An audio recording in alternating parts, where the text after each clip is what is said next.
So I've been thinking a lot about how I've told people for the past like 12 years that I want to be a showrunner. Um, and just in like the past month, I've been like, maybe that there's an issue there. Maybe there's like a problem with that. I think that it's honest, and I also don't think that there's anything wrong with wanting to be a showrunner. Um, Although maybe it's a little bit like conceited. Um, But I do think that there are like two pretty big issues with it that I'm thinking about. There's a lot of people that I know personally, and then also just that I know exist, who like really loved cartoons as a kid, and then didn't stop loving them as a teenager. And as we came to know more about the world, um, we knew about the people who were making the cartoons and the people around the things that we loved. Um, and we saw what they did and were like, I'll do the same thing. I'm going to do what that guy did. And so we went to the same school, or we emulated their style in some way. And, that's all fine and dandy. But I do think that we're we're on like a bullet train with a bow and arrow, and we're like aiming at a target that's like directly in front of us at a very specific point in time. So effectively what I'm saying is that we're aiming backwards. The people that are our heroes achieved something amazing, but they achieved it in a way that I think is not replicatable for anyone in our position now, like a 22-year-old or anyone who's like currently in art school who idolizes these people or just like holds their work very close to your heart. Um, yeah, I think that basically what it comes down to is um,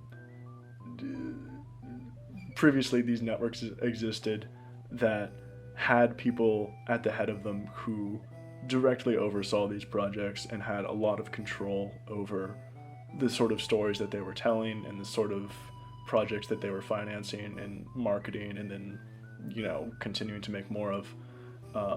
And as these companies are acquired by other companies and there are fewer and fewer companies sort of in this pool, um, there's a smaller and smaller chance that the people that have the most power over these productions actually give a shit about animation and about storytelling. Um, Basically, it's just become a little bit more mechanical, or really a lot more mechanical. Uh, Sorry, that sounds like a huge bummer, but I don't necessarily mean it like that. It's kind of just where we are. Animation also as an art form is kind of like diametrically opposed to capitalism, because capitalism doesn't understand time and patience and the idea of profit coming a good way down the line. And animation, I don't know if you know, it's pretty time consuming. This thing that I have up right now took I think like 6 hours, and it's approximately 4 seconds of animation takes a long time. I don't need to explain this. They don't. They're not a match made in heaven. They're in fact a match made in hell. That's not a thing people say. But yeah, this also isn't to say that like I don't know. I think that it's okay for me to mourn the loss of art and storytelling that is coming as a result of this, and like the onslaught of like reboots or just like the continued production of recognizable IP, for the sake of brand recognition. Like I can't fault a corporation for doing that, but it's okay for me to like look at that and be saddened by the lack of art that's being made as a result. However, I do think that it's wrong for me to look at it and then feel sad that I have like less of a chance to now be a showrunner in the future. And that's because it has like this idea in it that I am, or I was previously entitled to a position, and it's been like stolen away from me by the wheels of time. That's not the case. Um, I've kind of like I have a weird stance on this whole, like, I think that if you guys are familiar with like what happened to the Owl House, I think the situation is tragic, but I also think that it isn't something that people can be upset about. I think that like that's not right. It's tricky because on one hand, obviously it sucks that Owl House was an amazing show, and like they got a little bit shafted by having like a greatly truncated season 3, like 45-minute episodes, and then 3 of those episodes as opposed to like 20 episodes, like 20 minutes each. Obviously that's super tragic, but on the other hand, and a little bit to play devil's advocate, like Owl House is a completely original concept that was completely unproven, and like Disney animation executives 100% took a risk on that, and it didn't turn a profit in the amount of time that they needed it to turn a profit. Obviously, I think, what is it, like Chavez? I don't know who the actual CEO of Disney was at the time, but he was bad, and he was much more about capitalism than he was about animation. And as a result of that, the idea of trying to establish an IP over time and let it grow and let it find its audience naturally was not so much an option. But I don't think that it's right for fans to be upset at Disney as a whole, because at the end of the day, the show wouldn't even exist at all without them. Like, it sucks that it was cut short, but at least it exists, you know? Like, at least it is present in our lives in some form and has given to us what it has given to us. And if I were in, like, I really don't want to say if I were in, like, the position of someone who had worked on this show, I would still be grateful, because I can't necessarily imagine what it feels like, but I would hope that I could, at the very least, still be grateful for the opportunity that I had been given, you know? I think that there was this, like, panel a while back with Gendy Tartakovsky, the you know, living legend, and he talked about the idea that showrunners and show creators aren't entitled to a show's renewal. Like,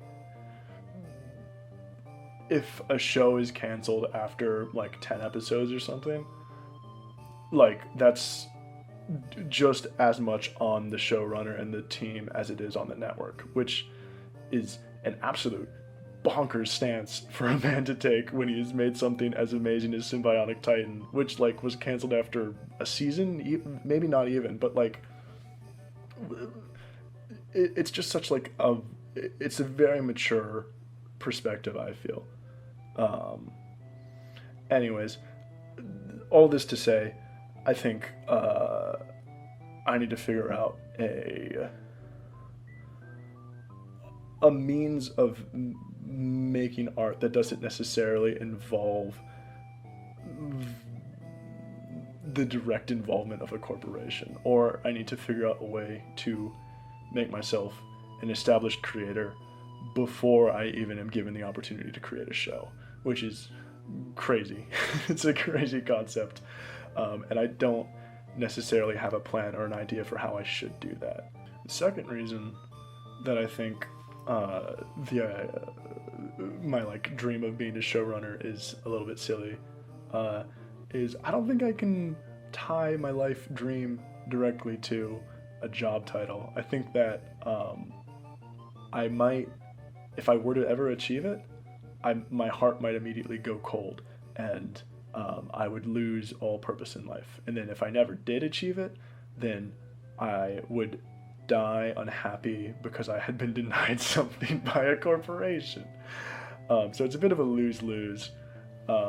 It makes sense why I have historically like put that as my goal, because it's like that's the way that you get as much creative control and the best ability to make as much work as possible, like pretty much objectively, right? Like that's just like how you make the most animation, which is kind of like my goal. But also it's like that's how you surround yourself with people that you really love and admire, and you get to work on something together creatively, which is also definitely my goal.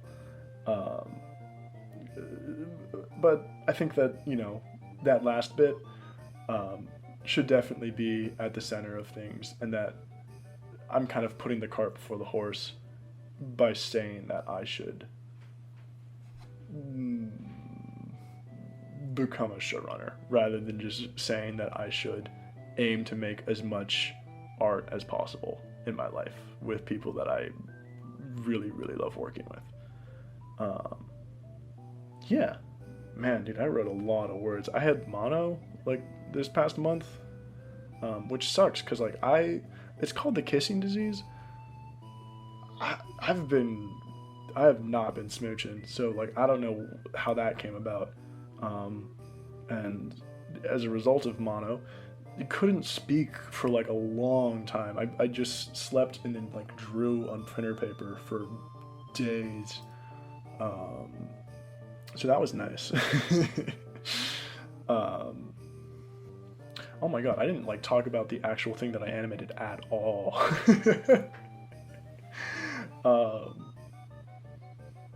There's not a lot to say about this. Basically, I wanted to animate something that wasn't humanoid. So I made this like little silly dragon guy, this little serpent. I call him SPiCy. He doesn't have a name. You know what? Ghost character doesn't have a name either. I should come up with a name for her.